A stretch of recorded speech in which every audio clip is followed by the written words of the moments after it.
मातृभाषा में संसद में बात रखने की राज्यसभा सभापति एम वेंकैया नायडू की पहल साकार। संविधान की 8वीं अनुसूची में शामिल सभी 22 भारतीय भाषाओं का भाषांतरण की व्यवस्था को किया जा रहा है पूरा। राज्यसभा महासचिव ने 13 सलाहकार भाषांतरकारों को दिया प्रमाण पत्र।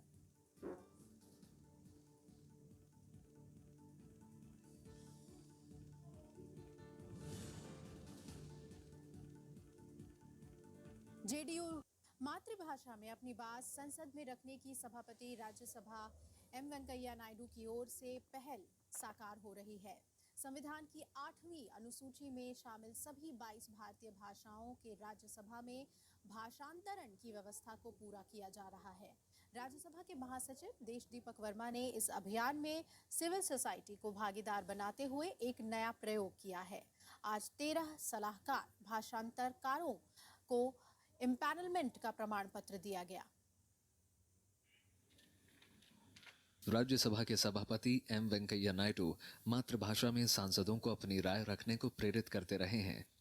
राज्यसभा के 246वें सत्र से सभापति ने संविधान में शामिल सभी 22 भाषाओं के भाषांतरण की सुविधा उपलब्ध कराने की पहल की थी, लेकिन इसके लिए टीम जुटाना सरल नहीं था। लेकिन सभापति के निर्देश पर राज्यसभा सचिवालय ने इसके लिए विशेष प्रयास किया। इसी कड़ी में राज्यसभा के महासचिव देश दीपक वर्मा ने बुधवार को संसदीय सौध में एक खास समारोह में कन्नड़, मराठी और कोंकणी भाषा के 13 सलाहकार भाषांतरकारों को एम्पैनलमेंट का प्रमाण पत्र दिया। उन्होंने कहा कि इससे कामकाज में भाषाई विविधता बढ़ाने में मदद मिलेगी। वो जो रोमांच है, जो आप हाउस में जाकर के कोई सिविल सोसाइटी का आदमी जब इंटरप्रिटेशन करता है और उस रोमांच को जाकर के अपने घर में, अपने परिवार में व्हेन ही डिस्क्राइब्स, तो वो आपके साथ साथ आपकी जो साइमल्टेनियस इंटरप्रिटेशन डिवीज़न है, जो आपका राज्यसभा है, उसकी तारीफ में, उसकी प्रशंसा वो फैला रहा है बाहर। राज्यसभा में 22 भारतीय भाषाओं में भाषांतरकारों की व्यवस्था आसान नहीं थी। सचिवालय ने मौजूदा ढांचे के साथ अन्य भाषाओं को जोड़ने के लिए राज्यसभा महासचिव ने कदम उठाए। उन्होंने कहा कि इससे सचिवालय की क्षमता और बढ़ी है। We are not giving it as a job. We are only wanting to add some color, some quality to your life, and also add some color and some quality to our own Rajya Sabha deliberations. Like last time when the chairman announced that the person who is doing the interpretation is a student. It was appreciated by everybody. It was an applause in the house.